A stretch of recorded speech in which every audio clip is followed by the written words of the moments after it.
রামনবমী উপলক্ষে ধারাবাহিকভাবে নানান কর্মসূচি চলছে পূর্ব বর্ধমান জেলার বিভিন্ন প্রান্তে।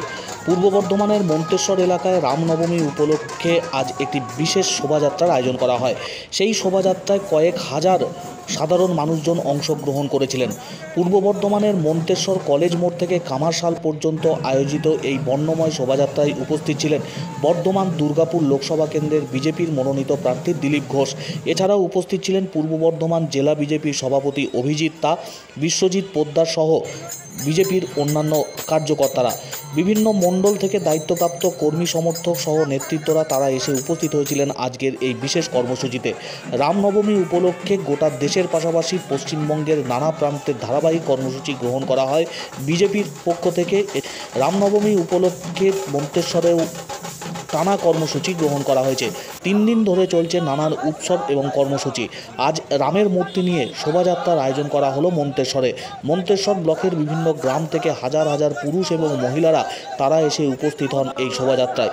বর্ধমান দুর্গাপুর লোকসভা কেন্দ্রের প্রার্থী দিলীপ ঘোষ তিনি জনসংযোগেও অংশগ্রহণ করেন এবং রামনবমী উপলক্ষে আয়োজিত এই শোভাযাত্রাতেও অংশ নেন। স্বাভাবিকভাবেই উচ্ছ্বাস বিজেপির কর্মী সমর্থকদের মধ্যে। বিজেপির কার্যকর্তারা তারাও এসে উপস্থিত হন এদিন মন্তেশ্বর কলেজ থেকে কামারশাল পর্যন্ত আয়োজিত এই বিশেষ অনুষ্ঠানে।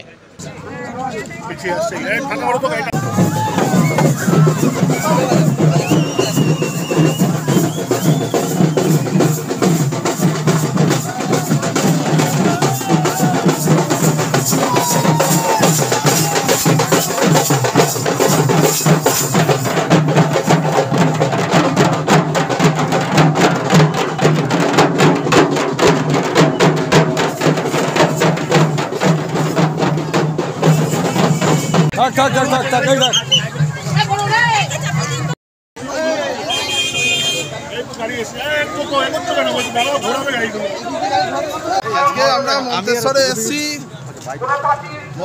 এসছি আমরা যে আমাদের রামনবমীর মিছিল আছে সেই শোভাযাত্রায় এসছি। এখানে তো দেখে মনে হচ্ছে 10,000 লোক হয়েছে। বর্ধমান দুর্গাপুরের প্রার্থী আমাদের প্রাক্তন রাজ্য সভাপতি সম্মানীয় দিলীপ ঘোষ মহাশয় এসছেন। আর এছাড়া সমস্ত এলাকাবাসী আছেন। আজকে মন্তেশ্বরে মর্যাদা পুরুষোত্তম রামের যে আবির্ভাব আপনারা জানেন সকলে, রামনবমী, সেই রামনবমী পুজো 2 দিন ধরে হলো। আজকে তার রামনবমীকে রামকে সামনে রেখে এই এলাকার হিন্দু সনাতনী যারা আছেন মায়েরা এবং এখানকার সমস্ত বাসিন্দারা একযোগে আজকে হাজার হাজার মানুষ এই মন্তেশ্বরে, কয়েক হাজার মানুষ মন্তেশ্বরের রামনবমীর র্যালি উপলক্ষে আমাদের বর্ধমান দুর্গাপুর লোকসভা কেন্দ্রের যে বিজেপি প্রার্থী শ্রী দিলীপ ঘোষ উপস্থিত হয়েছিলেন এবং বিভিন্ন বাদ্য বাজনা সহকারে একটা শোভাযাত্রা বেরিয়েছিল, যেটা আমাদের ওই অনুকূল ঠাকুরের আশ্রমের ওখান থেকে শুরু করে একেবারে কামারশাল পর্যন্ত 1000 লোক নিয়ে বর্ণাঢ্য এই মিছিলে আমরা দিলীপদার সঙ্গে বিভিন্ন স্তরের সমাজের মানুষের প্রচুর মহিলা, যুবক এবং সব ধরনের মানুষ, সব সমাজের মানুষ আজ উপস্থিত ছিল।